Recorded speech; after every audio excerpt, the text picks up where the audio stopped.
Welcome to the Global Medical Device Podcast, where today's brightest minds in the medical device industry go to get their most useful and actionable insider knowledge direct from some of the world's leading medical device experts and companies.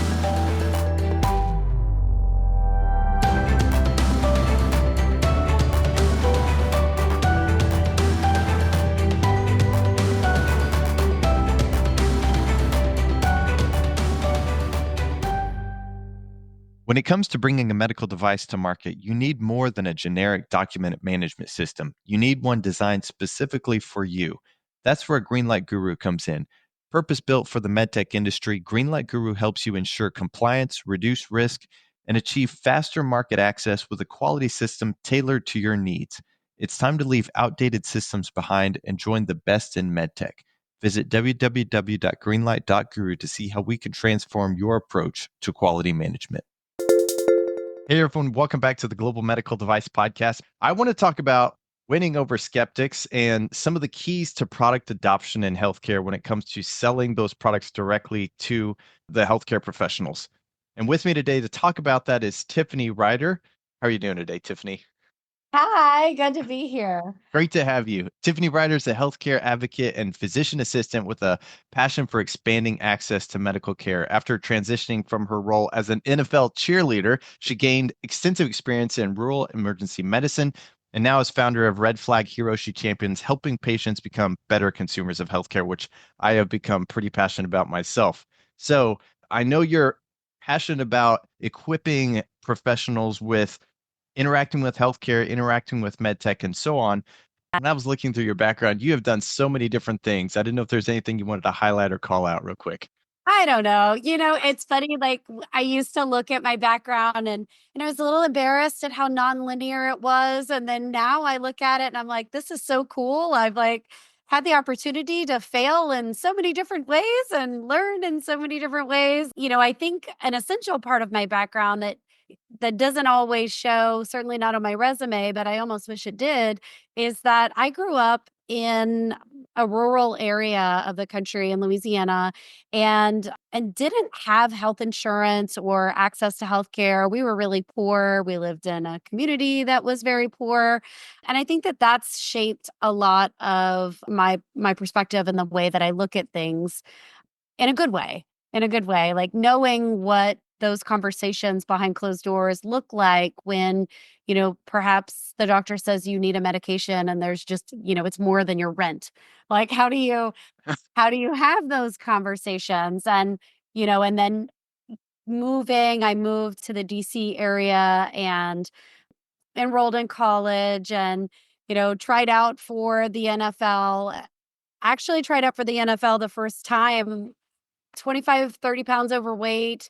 I didn't know what I didn't know, showed up, did my best, was in a place where I had prediabetes diagnosis, PCOS, was being told by the medical community, it's okay. Like this is, these are conditions that happen to people and, we give you metformin and, you do the best you can. And, if you develop type 2 diabetes, which you certainly have a higher likelihood of doing so, like, here's how we manage that. And, and I believed that. And if it hadn't been for my desire to, I don't know, do something big and go into the NFL, and I hadn't, found myself in a position where I ended up losing those 25, 30 pounds and made the team and lost those diagnoses. Wow. I would have never known that I shouldn't have believed that. And so, all of these experiences, I think, certainly play into my interest in expanding conversations, expanding the knowledge that patients have about perhaps what their clinicians do or don't know. And I think, that's all part of the story of how I ended up where I am now. When I think about a company coming to a healthcare professional trying to sell their product, I mean, the level of skepticism, or we could look at just your medical device or your medical background, your healthcare background, but that doesn't really include your personal experience with healthcare. So a person may not understand that either, but all of those things are going to impact that product adoption. And what would you say is important for medical device professionals to turn those doubters, like if I'm trying to sell you a medical device and convince you my product really is better, what is it going to take for me to turn a doubter into a believer, do you think? I love this. Such a great question. So, I mean, so let's start by saying, I think you have to have a good product, right? Like you have to have something, you have to have a belief that what you are offering is actually good for the world, for the other human that you're communicating with who actually wants good things for the world to care. There are forces at work, whatever they are, whether it is, subconscious, like nonverbal communication, or it is, energy in the universe, like I don't know. But I believe that, authenticity comes through. So I think that's first. Yeah. So I think that you have to actually not be selling snake oil. That's like the perfect first step. But I do believe that there are these pieces that you will just never know about the clinician or whoever it is that you're in a conversation with. Again, I identify as a poor person, and it doesn't matter if I, move past Elon Musk as the richest human on this earth. Like I am always going to be, affected by that sense. And, people who, perhaps have grown up under other circumstances are also going to have those biases. And so I think it's a matter of communicating with the information that you have on your end and saying, I have this, this product, this device, this pharma product, whatever it is, I have this thing that I really think is good for the world. And you have people that in your orbit that I believe I could help. And how do I get that message across? And I think if that's the, the place that you're coming from of like, do I want to, sell a million of whatever this is? Absolutely, I do. Because I think that is what would be good for the world. And why wouldn't we all want that if we all believed that, this is true? And so, I'm not a salesperson. Clinicians, I like to joke about like, we don't do anything. Customer acquisition is not an issue, right? Like you can see more patients than, as many patients as you have time for.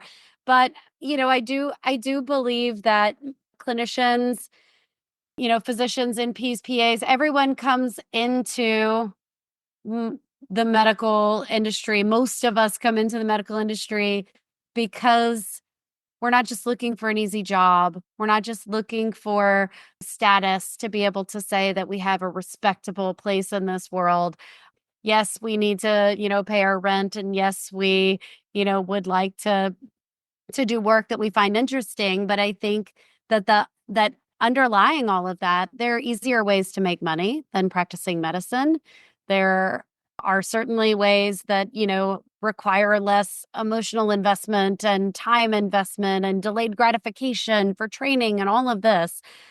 And so you have to assume that the person sitting across from you is someone who really cares about people, or at least once did very deeply.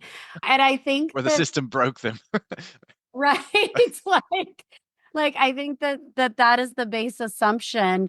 And so speaking to the concerns that someone, who sacrificed years of their life to be able to do this job would have is a great starting point.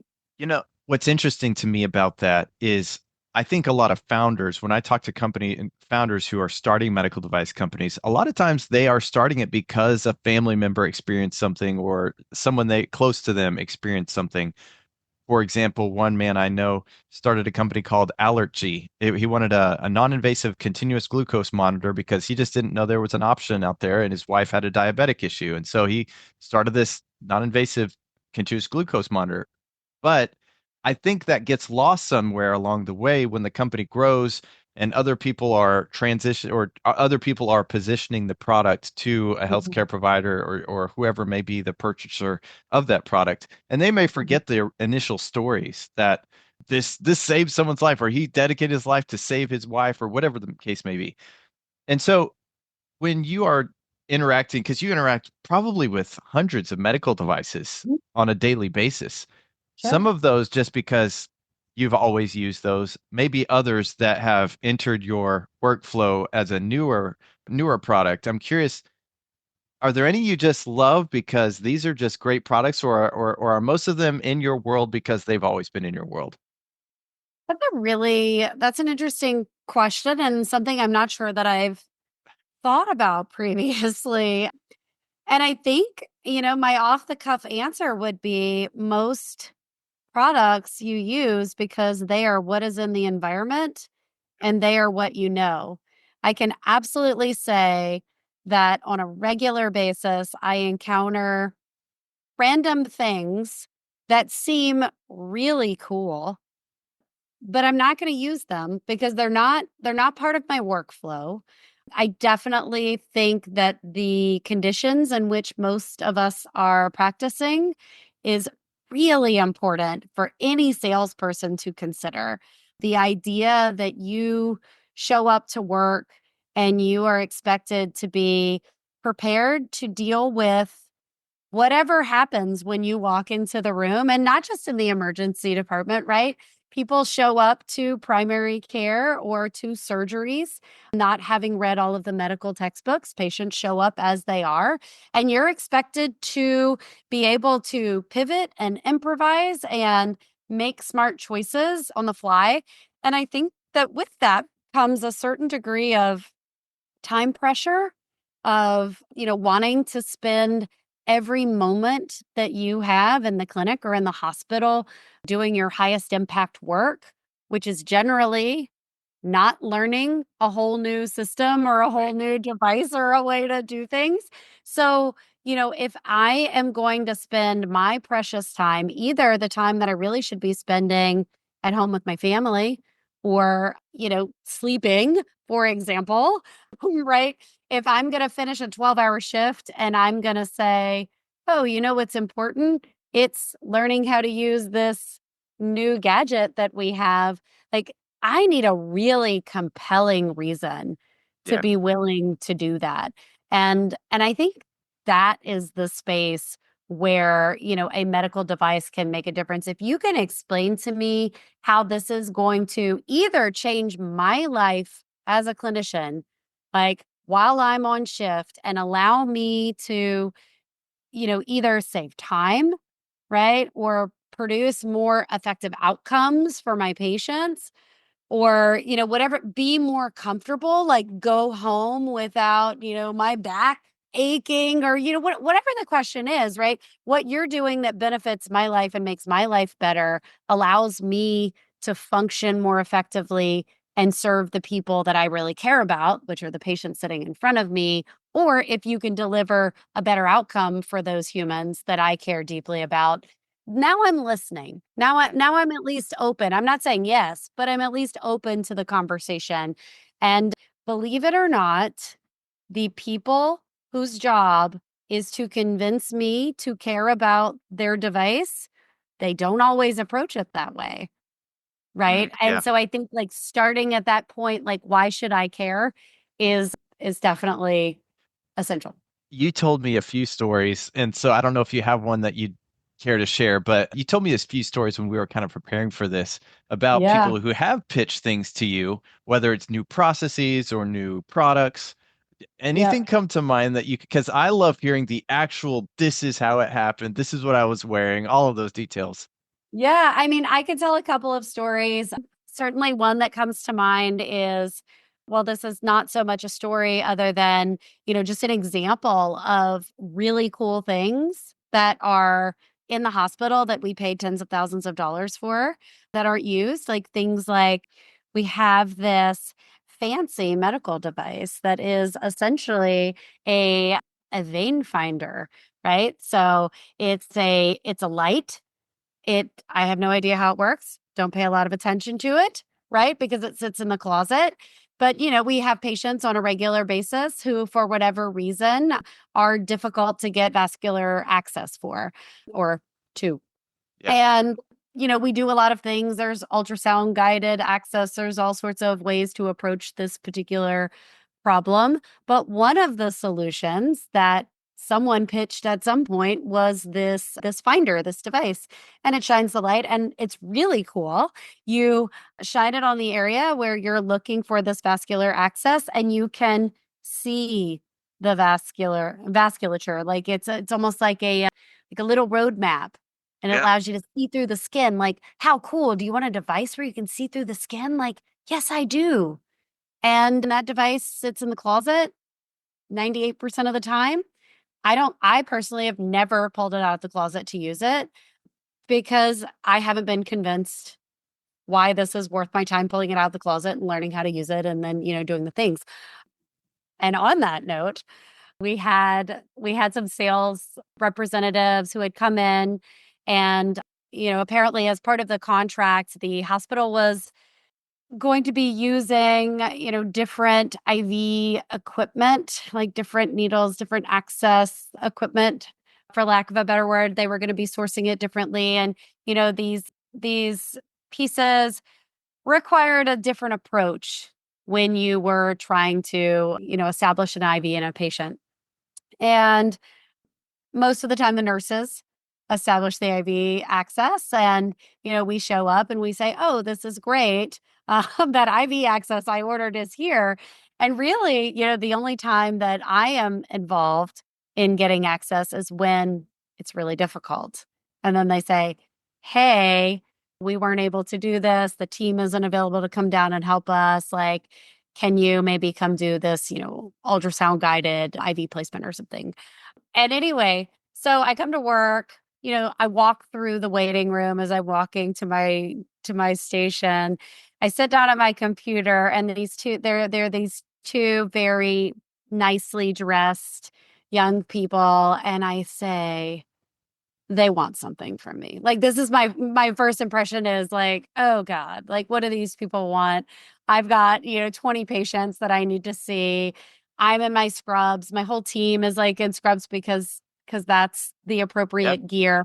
These people are wearing business casual, and I'm like, they have an agenda. What could it be? Anyway, so they're right in front of my desk, so I can't ignore them. So I go in and I say, "Hello, I'm Tiffany. I'm the PA who's coming on. What's going on?" And they're like, "Oh, we have a treat for you. We're here to help you learn how to use our fancy schmancy like IV placement equipment." And I think to myself, okay, now I have a whole nother task, right? Like, there is this whole nother thing that I have just added to my plate that isn't doing the thing that, caused me to sacrifice years of my life to learn this skill so that I can help people. It is something that my hospital administration has now plunked on my plate, in addition to, all of the epic charting and, all of these other things that I have to do. And I think that overcoming that sort of hurdle is sort of a big ask. So I'm aware that, like, that the hill that has to be climbed is very high, but that's the reality of it, Yeah. right? And immediately my thoughts are, okay, now I have to take time away from patient care to do this thing that I don't want to do. I have these people who look well fed and like they've had time to go to the restroom and they are showered, who I now have to like appease in some way when, I know that I'm entering a 12-hour shift where I am not going to have time to do any of those things. But then in addition, like, you can't help but have that skepticism of, well, did the hospital purchase this because it's actually better for my patients? Is this actually going to make my life better, or is it going to, create more successful outcomes for people that I care about?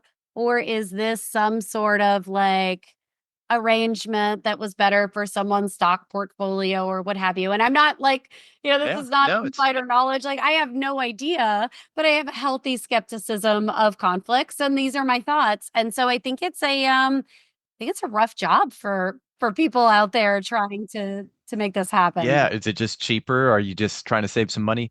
I could totally see where you're coming from with this. Oh, That being said, there have got to be some companies out there who do it slightly differently. And I'll try to give you an example outside the medical device world. So when I'm, doing my video recording or whatever else, I saw someone using a gimbal and I thought, wow, that thing looks so cool. I want to use that. And because the videos were a lot better, a lot of different things were a lot better. I'm curious if there's anything that translates to where maybe you see something you're like, I wish the hospital would buy this product because I saw it somehow. I don't know if you've ever experienced that or gone through that where something you just wish you had this tool that would and I don't you probably see where I'm coming from. What was the upstream effect that got you to think that? And maybe I'm barking up the wrong tree here, but I don't know. So it's an interesting question. And it's an interesting question because working in the emergency room,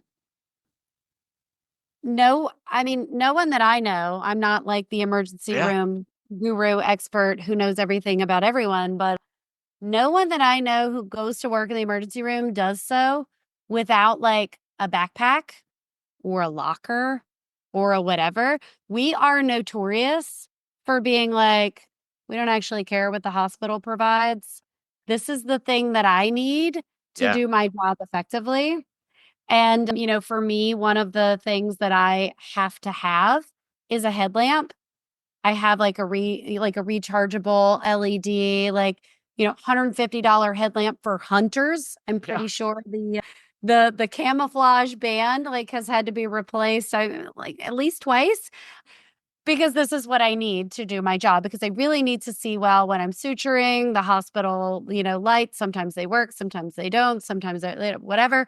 And so the answer is like, yes, there are absolutely things I know, like, just some docs that I work with, like have, a whole variety of things stashed for, everything from incising an abscess to, establishing lines to, we hoard things when we do get the equipment that we like. So, yes, that happens. That is something I'm familiar with. I think it's really important. And in my experience, at least, it's always been like a grassroots movement. It's always, oh, I did this procedure with another doc and, or a specialist who came down to like do this thing. And I'm like, hey, man, what's that? How does that work? yeah, Can I buy it on eBay? Like, not really, but like, how do I get yeah. one of those? How do I Like, get my hands on how that? do you Yeah, find out about it? Or, I think that medicine is relatively territorial and, we all have like podcasts that we know, like, and trust or, people that we follow. And, you see something on TikTok from like, a doc that you follow that's in your specialty or whatever, and you say, oh, cool. Like, I don't know, I'm gonna try that. And so like in my experience, like it's really that like grassroots word of mouth from other clinicians who are in your space who speak your language, right? Who can yeah, and aren't necessarily at the hospital selling it to you. But if I see that, that doc like talking about it on a podcast or on a whatever, then I'm like, oh, okay, that's interesting. I wonder if we can, talk to those guys. Someone get that rep and get them in here, like, so we can like have this conversation. Or if it's a lower ticket item, like I'm just gonna buy it and then try it. And then I'm gonna tell every single one of my friends about it because that's what we are. We're a community. yeah. No, that's really good. Maybe we'll have to do an episode someday on what's in your backpack when you go to the Exactly. emergency room. Butterfly ultrasound. Like there's just like Yeah. lots of interesting things. You should ask any clinician that you come into contact if they like have stuff that they bring to work. Yes. Okay, I'm gonna do that. I'm putting that on my list. You That's should totally do that. I think you would get some interesting ideas and some interesting insight to talk about. Yeah, if I could database that I could run one so everybody carries this. Everybody has a headlamp. I saw Tiffany do it Yeah. and it's great. So yeah, that's That's fun. interesting. If we could condense this into one golden rule that you Mhm. think every medtech professional should have as they're thinking about developing this product, and that with the knowledge that someone's going to have to use this product, if you could think of just one golden rule to give those companies and those people to help win over skeptics, what would it be? I think it's talking to the instead of talking to the people who love your product and are inclined to wanna love it, you need to find the most skeptical, the most like negative, derogatory person who's like on LinkedIn talking trash about whatever it is that you're trying to do. You need to talk to that person, right? Like I think that there's a lot of interest in, sort of finding your echo chamber of people who agree with you and are like on your team. And like those aren't really the people that you gather the most information from. Like you really need to be talking to the person who's like, you know, I'm not gonna allow you to use my patients as like your guinea pigs. Like, Yeah. here's the Yeah. evidence I would need for me to even consider having a conversation about X, Y, and Z. Here's what's wrong with your product. Like, I know people who used it and you charge X, Y, Z, and this is the outcome. Never going to buy that. Like, having more conversations. I mean, I think from the very beginning of, what's wrong is I think how you get there. And I can share, one more story about a conversation that I had with someone. I met someone at a conference and we followed up and this person was in the startup space. They were doing this, really cool work where they were doing a test similar to some things that are out on the market. They were doing a test to evaluate, different genetic flags, for lack of a better word, of just like what, Humira might work well for this patient, but it's probably not going to work well for that patient. Like, so those sorts of tests that would guide treatment guidelines, would guide like maybe which drug you put your hand on first. And and so, this young woman, explains to me what they're doing. She's very excited about it. She's very passionate, very authentic. She passed that test, right? Like the test Yeah. of The first test. yeah, first test of, do I believe that you actually care about my patients? And the answer was yes. And I said, oh, wow, this all sounds very exciting. Here's what I'm thinking though, right? Like I'm thinking that access to my patients is a cash cow for you. So even if her product was amazing and was going to be transformative for my patients, I'm already coming to the conversation knowing that she's incentivized to believe that. And so I'm already skeptical right from that, like just from the get-go. And I said, really the hurdle that you're going to have to overcome is you're going to have enough data and enough evidence to prove to me that that you've overcome this bias. Like I already know that you're biased to want your product to work, but like I'm going to need it to be so overwhelmingly objective that I'm now like, okay, that might be worth it, right? For me to try this with a subset of my patients or what have you. And I tried to have that conversation with her and she didn't really understand. She was like, "But this is so wonderful." And I was like, "Yes, I hear you. And I even believe that you believe that. Yeah. But I'm going to need, XYZ in form of evidence." And so I think also like, just having the degree of evidence that you're going to have to present and the 10 different ways that you would present that evidence, because everyone is going to need a different take on it. Yeah. I would say that in my experience, most salespeople underestimate that. And when you're talking, at least to a clinician, you shouldn't underestimate that. Maybe if you're just talking dollars and cents and it's a different conversation, fine. But when there's a clinical voice involved, I think that the level of evidence is going to be higher than you think. Yeah. The level of data needed, I think, is important. The types of data, because I Yes. think when medtech professionals think data, they think, okay, X number of patients experience this percentage better increase, but we forget about the part of my workflow part. We forget about part of the ease of use, part of all of those different things that go into it. There's a lot of different aspects that you've touched on. Having a testimonial from a nurse saying, I use this and it's made my life easier in the following ways. And because it's easier, I'm able to take care of 4 patients instead of 3 Yeah. If you at a can get time. that from a nurse, that's big because my wife's a nurse That's and huge. you talk about skeptics. Yeah, Yeah. exactly, right? And I think that's also another, good point that I wish I saw more of. Like, a physician should be leading the medical team. Yes, they should. But also, like, I want to hear, how is your device affecting the nurses? What do they think about it? What does the NP think? What does the APP think? What does the phlebotomist in the office think? Like, whoever is, going to come in contact with that patient in regard to whatever product or solution you're, advocating for, I want to hear all of those voices because it matters. Yeah. Would you be open to people sending you products to use? I don't know, maybe.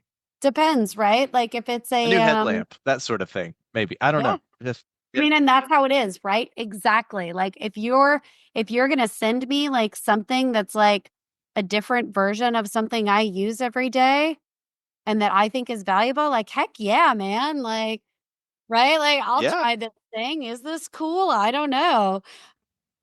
But when it But I comes really to don't this think could that just potentially giving hurt some. away Yeah. what's that? But when it comes to this could potentially hurt a patient, makes sense. Yeah, you wouldn't Yeah. yeah, there's a whole lot more involved. Yep. There's a whole lot more involved, and you can't assume that just because it makes sense to you, that it's gonna make sense to whoever it is you're sending it to. Yeah. This has been a great conversation. I've enjoyed it. I always enjoy your passion when you talk about your patients and your work. Any thoughts or any last piece of advice that you give the audience?